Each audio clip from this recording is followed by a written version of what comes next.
bukilib keldik, mana to'g'ri bo'ldim. Kecha operatsiyadan chiqdim soat 6 da kechga. Bu yerga kelgancha qancha vaqt o'tdi sizga? Og'riqlar bilan qancha vaqt yurdingiz?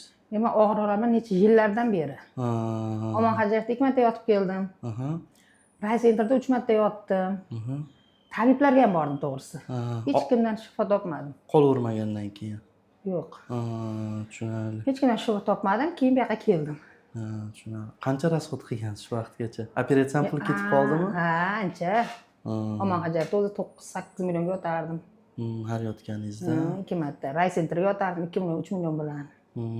Effekti juda ham kam bo'lgan, vaqtinchalik bo'lgan. Vaqtinchalik og'riq qoldirishganda dori-darmon bilan. Uyga borgandan keyin yana 5-6 kun yaxshi yurib, yana buklanib qolaverganman. Bunaqa stolga gaz oldim, ovqat qilib tura olmasdim men. Ovqat qolguncha ham belim, oyog'im chidamas edi-da.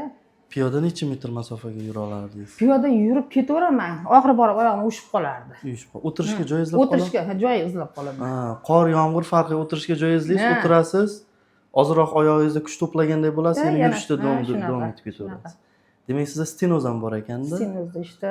Stenozmidi? Nechta urovenda qilishdi? 3 ta. 3 ta urovenda, yaxshi bo'pti. Birdan uchalasi ham ochib qo'yildi. Kecha qilindi, xudo xolasa bugun javob beryapti. Kecha qilindi, mana xudo xolasa bugun javob uyga ketar ekanman. Yaxshi. Bundan keyin e'tibor berib yuradigan narsalar bor. Broshurada yozib qo'yganmiz. Vest kontrolini olasiz. Endokrinolog bilan gaplashing. Ozroq vest tashlasangiz juda ham yaxshi bo'ladi.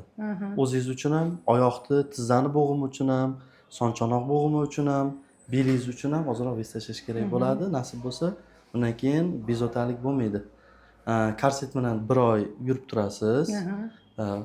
Korset taqib o'tirib ovqatlanishingiz mumkin, hozirgidek turib yurishingiz mumkin.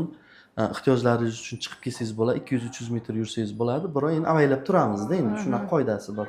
1 oydan keyin eski hayot tarzingizga qaytsangiz bo'ladi. 1 oydan keyin yozsangiz, Telegramdan sizni mashqlarni tashlab beramiz. O'sha mashqlarni qilib, belingizni ushlab turadigan mushaklarning faoliyatini kuchaytirishimiz kerak. Mushaklar faoliyati kuchaysa, belingizga tushadigan og'irlik kamayadi-da. Shuning evaziga sizni qaytib keyin yana bezovta qilmaydi bu narsa. Xudo xolasa. Ko'p yurasiz endi. Nevaralar bormi? Ha, bor. Kattasi necha yosh? 18 ga kiradi, xudo xolasa. 18 ga. Qiz, yigit? Qiz, kattasi qiz. Turmushga bergan paytingizda turib bemalol o'ynay olasizda, nasib bo'lsa. Xudo xolasa. Nasib bo'lsa. Keyingi nevaralaringiz ham to'ylarda qatnasha olasiz. Ilohim, inshaalloh. Kayfiyatni ko'tarib, xudo xolasa, endi bu yog'i rejimga amal qilib yursangiz, nasib bo'lsa bezovta qilmaydi. Markazimizdan qanday? Fikringiz qanday? Xodimlaridan, vrach, hamshira laridan fikringiz qanday? Vrachlardan, hamshiralardan, ayniqsa reanimatsiyadagi yigit bor ekan. Ismlari nima edi? Ruslan. U yigitga gap yo'q. Zo'r yigit ekan u. Doktorlarimiz hammasi yaxshi. Kecha qarab chiqdan sizlar. Medsestralarimiz ham hammasi muomalalari yaxshi. Xudoga shukr, mana bukilib keldik, mana xudo xolasa. Mana to'g'ri bo'ldim. Mana. Keling bu yoqqa. Kecha operatsiyadan chiqdim soat 6 da kechga. Qiyshayib kelgandingiz? Mana xudoga shukr yaxshiman. Zo'r.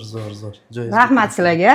Rahmat, sog' bo'ling. Qo'ylar dard ko'rmasin. Sog'ayib keting. Dunyo turguncha turinglar, ilohim. Rahmat, boringizga shukr. Shunaqa xursand bemorlarni ko'rib, bizlar ham xursand bo'lamizda. Yaxshi ishlaymiz. Hamisha xursandchilikda yuringlar. Rahmat, sog' bo'ling. Katta rahmat. Ilohim